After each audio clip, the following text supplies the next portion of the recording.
shundaylar bor, roza tutib o'zga oroz deb qo'yadi. Ikki gapning orasida men rozaman deb qo'yadi. Kuni bo'yi din ilmidan safsata-yu yolg'on to'qir. Iftor chog'i duosini qog'oziga qarab o'qir.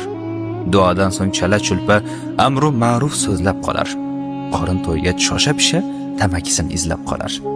Nafsi g'olib kelsa agar Xudoni ham avrab qo'yar. Rozadan so'ng qazosini tutaman deb baldab qo'yar. Qayg'urmaydi iymon uchun, na shan uchun, na or uchun. Hamza bobo yozganidek roza tutgay iftor uchun. Masjid biror xo'ja ko'rsin, soxtalikni so'z qo'yadi. Men jumaga keldim deya Instagramga post qo'yadi. Och yurmoqlik roza bo'lsa, iftor chog'i nima deysiz? Million qashshoq yurgan odamlarga nima deysiz? Bir oy tutgan rozangizga balki haqning savobi bor.